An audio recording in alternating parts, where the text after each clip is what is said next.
Good morning guys. I hope you guys be safe in our home, isn't it? So previous sessions we see about the polarization, isn't it? So what is polarization?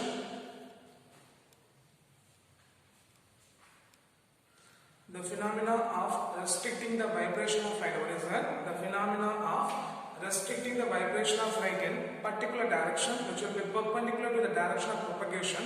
That's called as the polarization, isn't it? From this polarization we see the plane polarized light, unpolarized light, isn't it? Afterwards we see that partially polarized light, unpartial plane polarized light, isn't it? So from that we see what is polarized, isn't it? The polarize which is used to polarize the light. What is that? The polarize which is used to polarize the light, that's called as a polarize.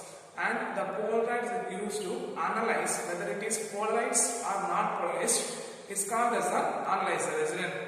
Then we see that what are the methods or what is the selective technique to polarization, isn't it? What is selective technique? We have the selective observation, polarization by selective observation, selective absorption.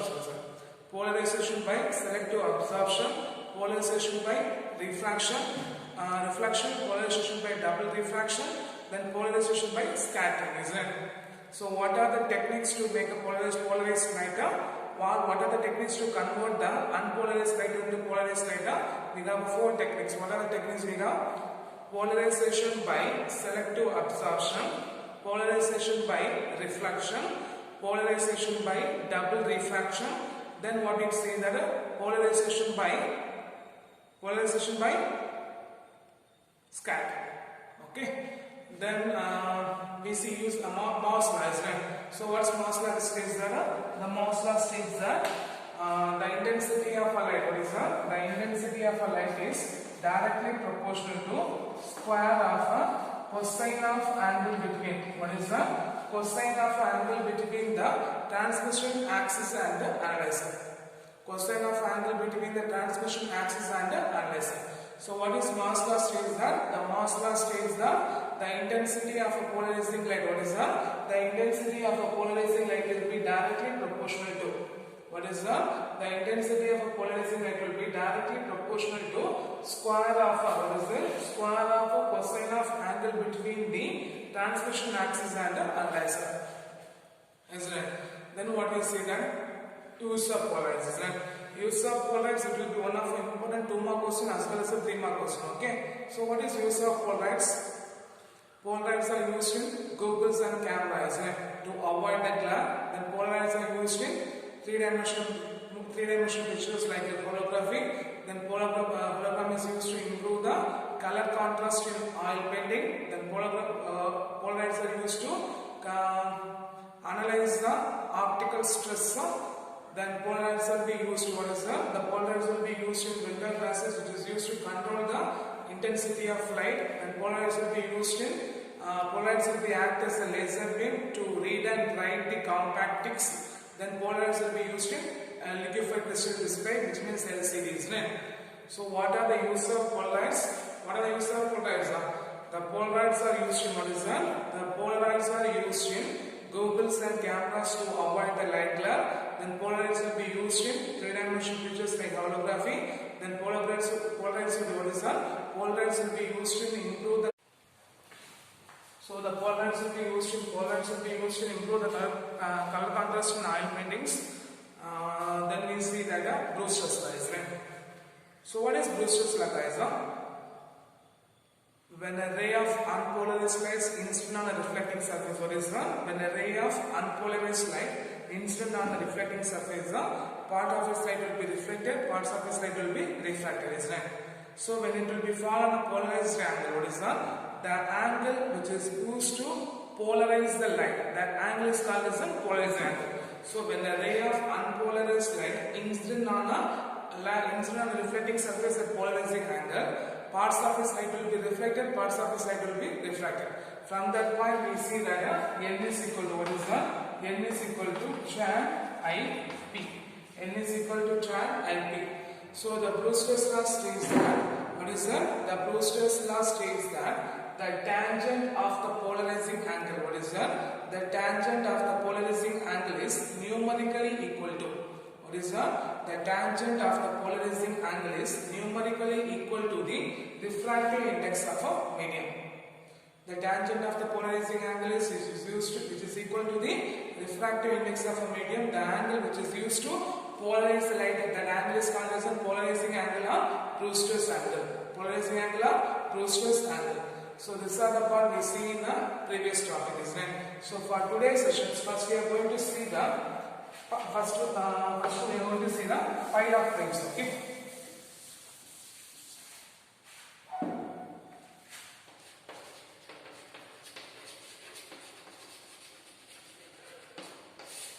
So first we are going to see the pile of plates. Pile of plates which is used to Brewster's angle. What is that? Pile of plates which uses Brewster's law to convert the plane of partially polarized light. What is that? Partially polarized light into plane polarized light. So what's the point? The pile of plates which uses Brewster's law to convert the partially polarized light into plane polarized light. Partially polarized light into plane polarized light. So the pile of plate consists of series of plates placed behind one another. What is that? The pile of plates consists of series of plates behind one another at the angle of 90 degree minus IP. So the pile of plates consists of what is that? The pile of plates. The pile of plates consists of a series of plates. What is that? The pile of plates consists of series of plates placed one behind one another at the angle of 90 degree minus and IP. So when a ray of what is that? When a ray of unpolarized light. What is that? When a ray of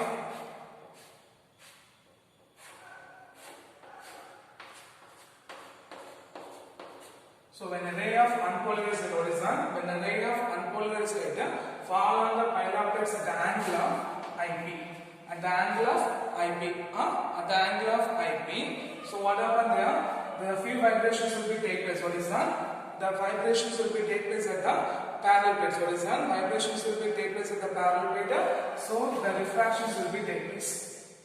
So due to the refraction, the reflections will be up here. What is that? Due to the refraction, the reflections will be occur in the remaining pile of plates. So the reflector and the refractor ray. What is that? The reflector and the refractor ray remains polarized. Okay. The reflector and the refractor ray remains polarized.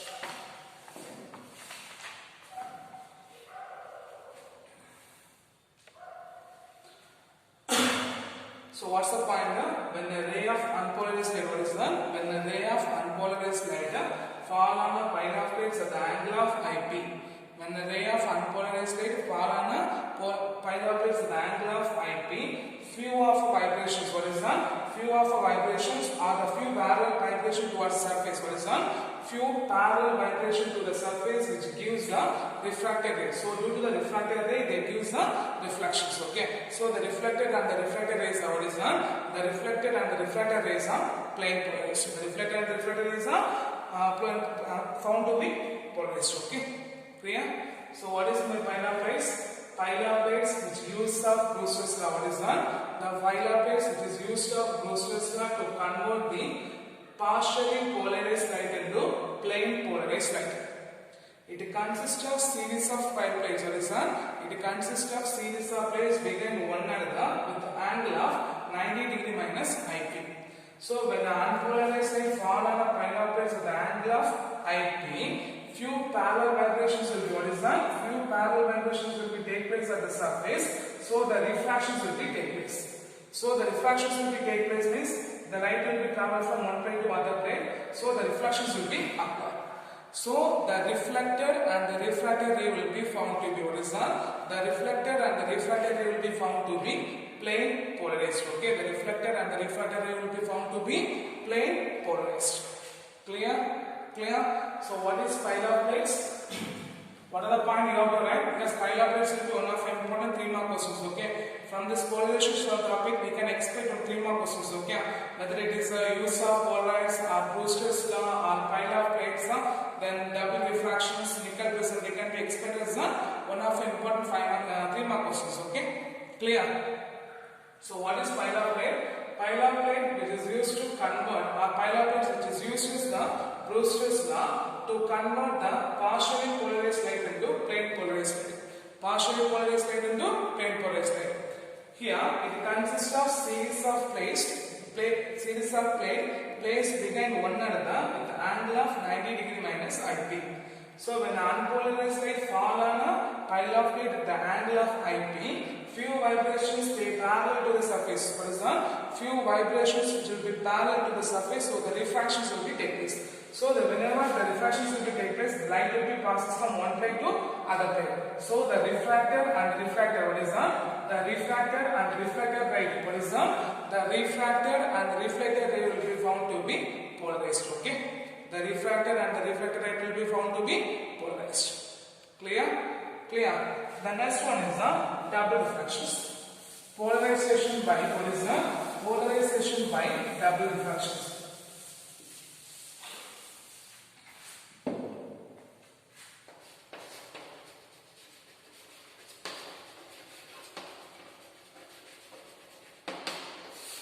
The polarization, because we know that what are the techniques to producing, or what are the techniques we have to convert the unpolarized light into polarized light. We have 4 techniques. What are the techniques we have? Polarization by selective absorption, then polarization by reflections over, then we are going to see the polarization by double refractions. Okay, so Erasmus Bartholinus, what is that? Erasmus Bartholinus.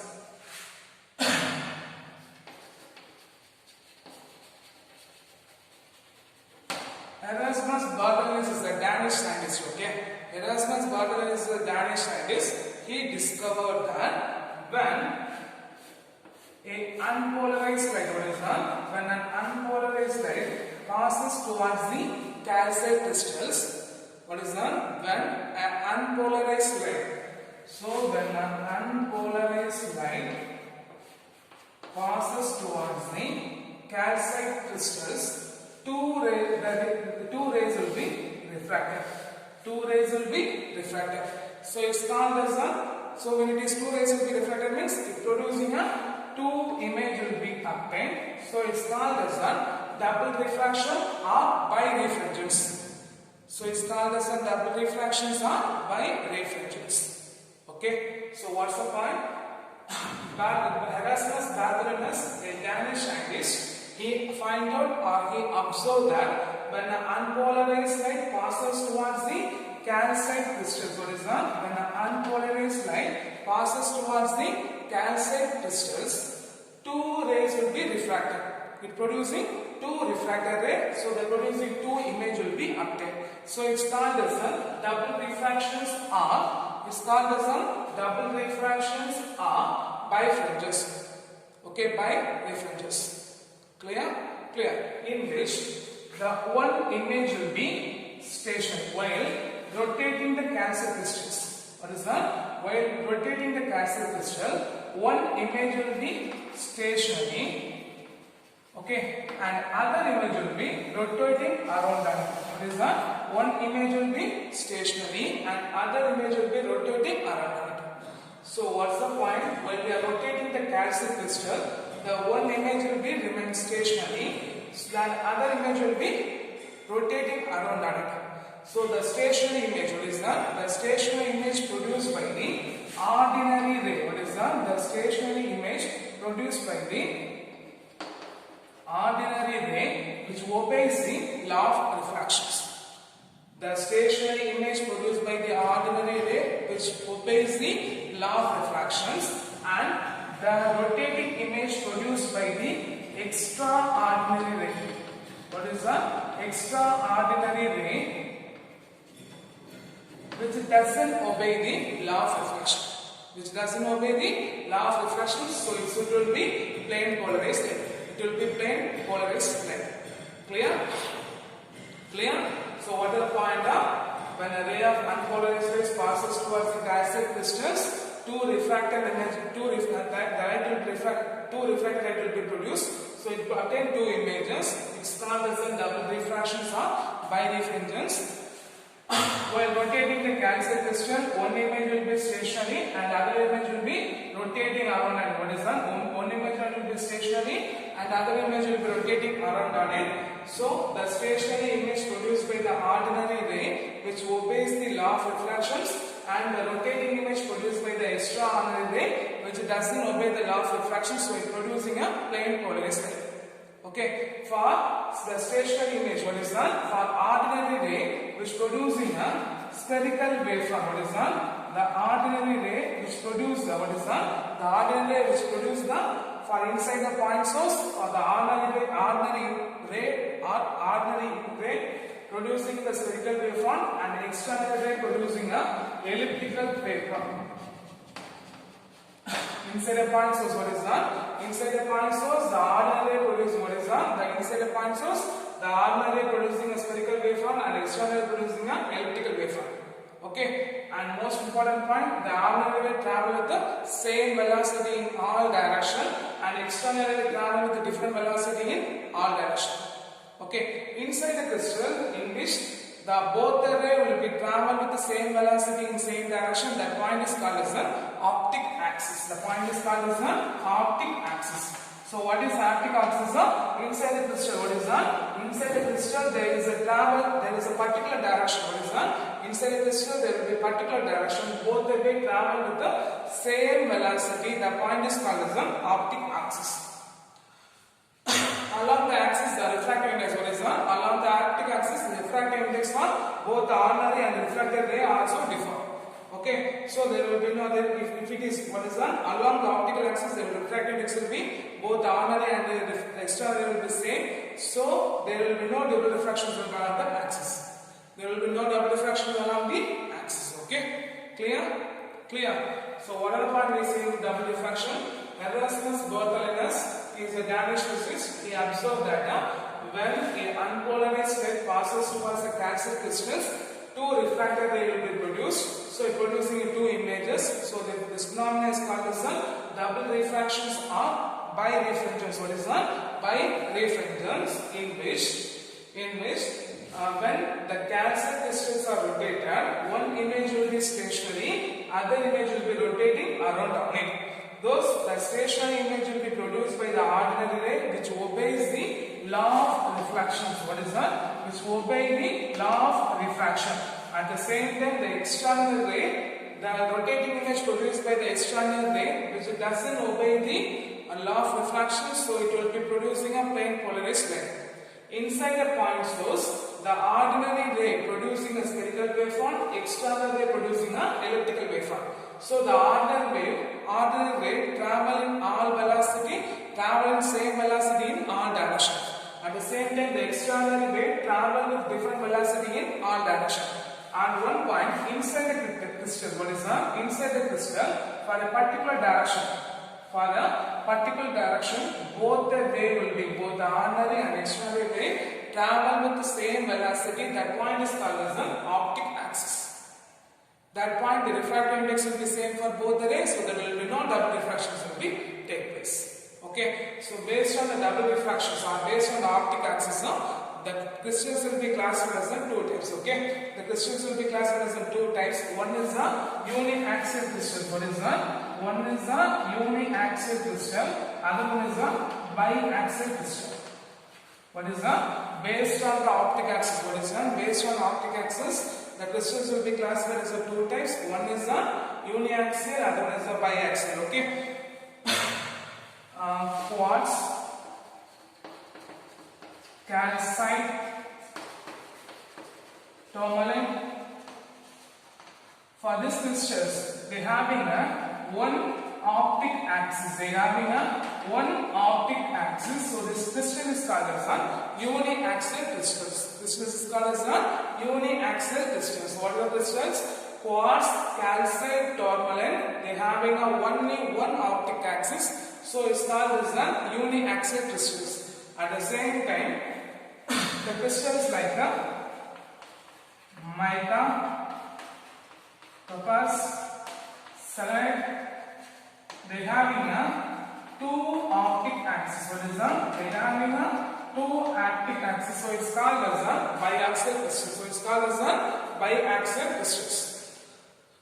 So based on optic axis, what is that? Based on optic axis, the crystals will be classified as two types. One is a uniaxial and another one is a biaxial. So what is uniaxial? The crystals like quartz, calcite, tourmaline, they having a one optic axis is called as a uniaxial crystals. The crystals like a mica, topaz, cerite, they having a two optic axis is called as the biaxial crystals. Clear? The next one is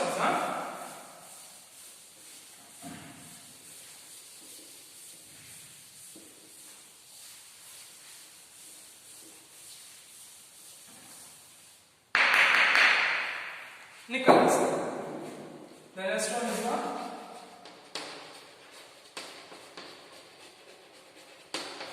nickel prism. Okay.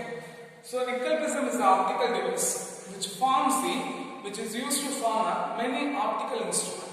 What is that? Nickel prism is an optical device. What is that? Nickel prism is an optical device which is used to form many optical instruments like a spectrometers. Okay. Then spectrometer, nickel prism is used to convert the partially polarized light into plane polarized, which is also used to analyze whether the light will be polarized or not. What is that? Nickel prism is used to, convert the partially polarized light into, which is used to convert the unpolarized light into partially polarized light. And what is that? Nickel prism is used to convert the unpolarized light into polarized light, and also it is used to analyze whether the light will be polarized or not. It was devised by William Nickel. What is that? It was devised by William Nickel in the year 1828. Okay, in the year 1828. So what is nickel prism? Nickel prism is an optical device which forms many optical instruments. It is used to convert the unpolarized light into plane polarized, and also it is used to analyze whether it is polarized or not. It was devised by William Nickel in the year 1822. Sorry, 1828. It was devised by William Nickel in the year 1828. Okay. So nickel prism is the calcite crystal. What is that? Nickel prism is the calcite crystals whose length will be twice the amount of breadth.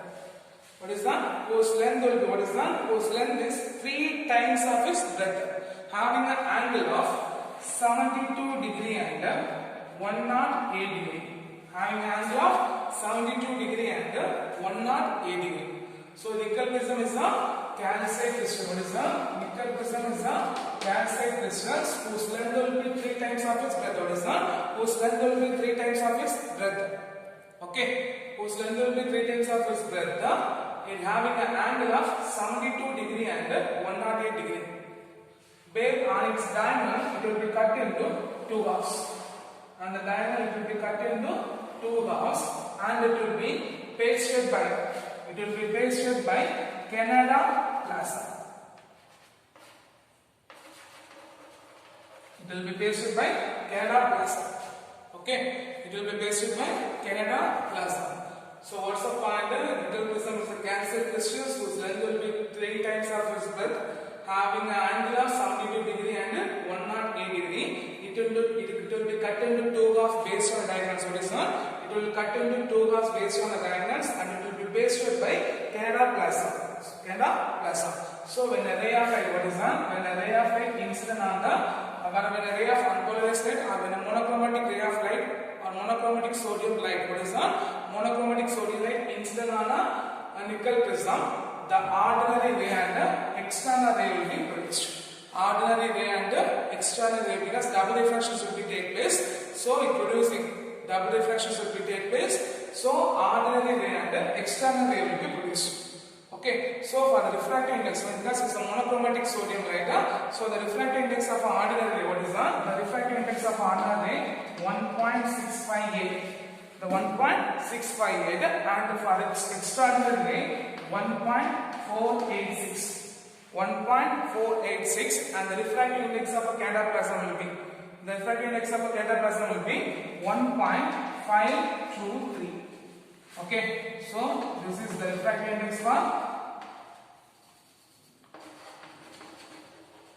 ordinary ray will be 1.68, the refractive index of external ray will be 1.486, and the refractive index of a cataplasm, what is the refractive index of a cataplasm will be 1.523.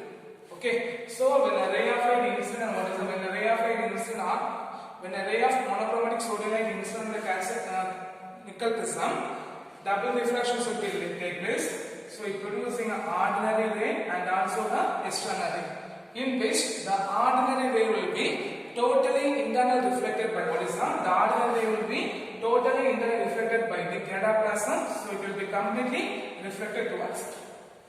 At the same time, the external ray, what is the external ray will be transmitted through the cataplasm, what is the external ray will be transmitted through the cataplasm, so it will be plane polarized, and it will be plane polarized. Okay, clear?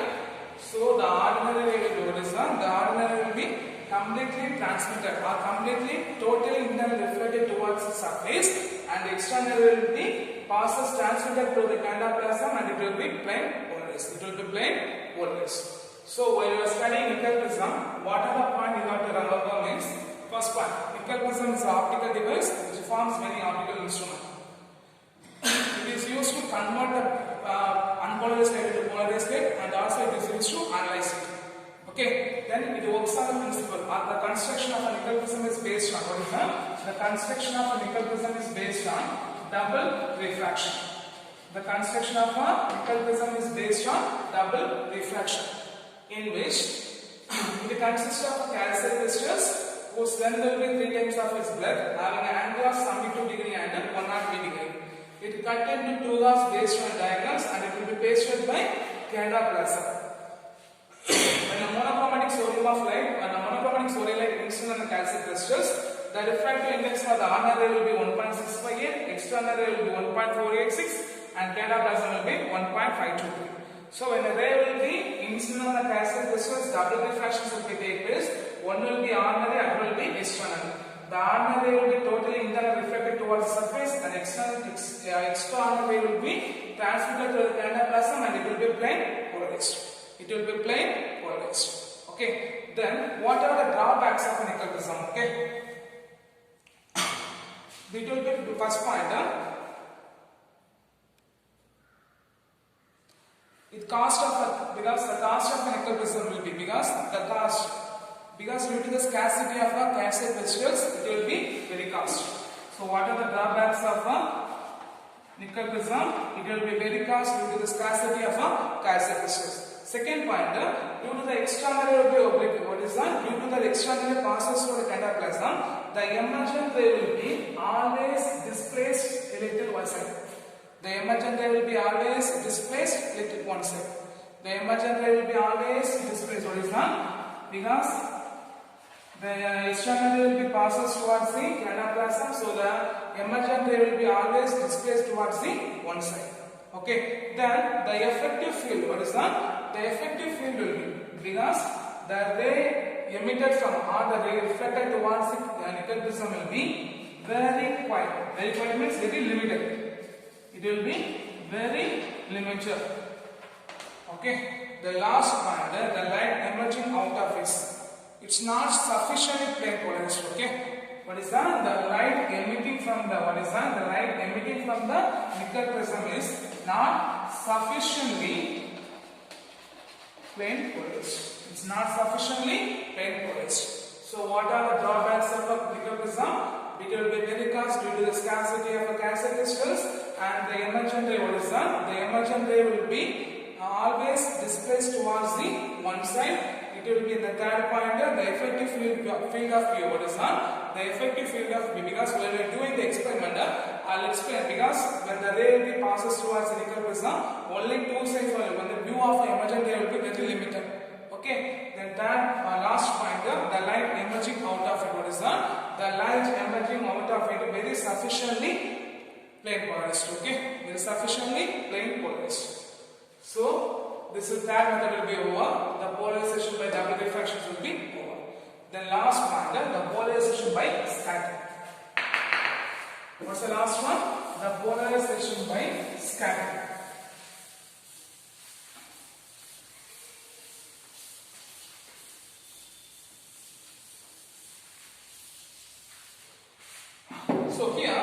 based on observers, the light scattered from horizon, the sunlight scattered from the atmospheric molecule, it will be polarized, partially polarized and unpolarized. Okay, based on an observer view. So when a sunlight horizon, when a sunlight scattered by the molecules present in the earth atmosphere. Okay, the electrons in the molecule, what is the electrons in the molecules are influenced by, what is the electrons in the molecules are influenced by the electric field vectors of by electric field, by the vibrations present in the electric field vectors of sunlight. Okay, electric field vectors of vibrations which will be perpendicular to the direction of propagations. So the electrons will be influenced, so it radiate energy. Okay, it will be radiant energy which will be perpendicular to the direction of propagations. Okay, so the light, what is the energy which will be perpendicular to the direction of propagations which produce the light in the form of plane polarized. So for example, polarization by